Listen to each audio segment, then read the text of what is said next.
Uttam Kumar Reddy చూసినట్టుండు immediate మళ్ళీ alert అయ్యి మళ్ళీ ఆయన మళ్ళొక్క పాత లెటర్ రాసి నేను రాసిన అని చెప్పి చూస్తున్నాడు.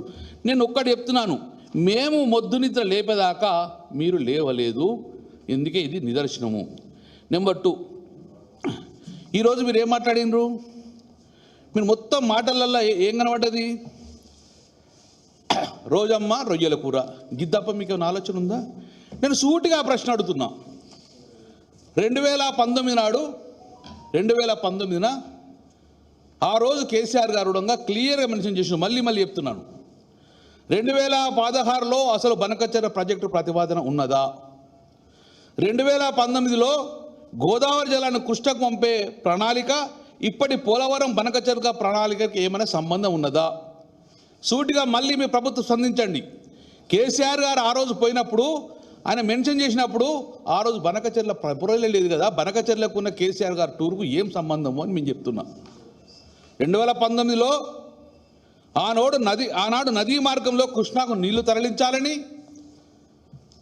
తద్వారా మహబూబ్నగర్ నల్లగొండ జిల్లాలకు నీళ్లు రావాలనేది కేసీఆర్ ఆలోచన. దాని ద్వారానే 2019లో ఆ రోజు అక్కడ పోవడం జరిగింది. కానీ ఆ రోజు ఆ ప్రణాళికనే ఇప్పటివరకు ముందుకు పోలే. ఆ కారణం చెప్తుర్రు, సూటిగా ప్రభుత్వం నడుతాను. ఆ రోజు 2019 నాడు బనకచెర్ల ప్రపోజల్ లేదు కదా, ఈరోజు బనకచెర్లకు ఉన్న కేసీఆర్ గారి టూరుకు ఎందుకు లింక్ పెడుతున్నంటే మీ చేతగానితనానికి నిదర్శనంగా భావిస్తున్నాం. ఈరోజు అసలు నేను ఒకటే మొదలెడుతున్నాను, ఎందుకు ఈ బనకచెర్ల కట్టుడు, ఎందుకు డౌన్ వాటర్ పోడు, ఎందుకు నీళ్ళు కిందికి పోతున్నాయి? నీ ఫెయిల్యూరే కదా. ఈరోజు మేడిగడ్డనే కరెక్ట్ కడితే గిట్ట కిందికి నీళ్ళు ఎందుకు పోతాయండి? మేడిగట్ట పండబెట్టినవు, మేడిగడ్డను మొత్తం రిపేర్ చేయకుండా కిందికి జలాలు పోతుంటే పట్టుకోరా ఎవరు అక్కడ? నువ్వు మేడిగడ్డ రిపేర్ చేస్తే నీళ్ళు కిందికి ఎందుకు పోతాయండి? మేడిగడ్డ నువ్వు కట్టకుండా కిందికి నీళ్ళు పోవాలని చెప్పి కుటిల రాజకీయాలు చేసిందే నువ్వు. ఈరోజు నువ్వు మేడిగడ్డ కట్టు, బనకచెర్ల ఎందుకు కడతారు? కింద నీళ్ళు పోలవరం అవన్నిటికి నీళ్ళు ఎక్కడి నుంచి పోతాయి?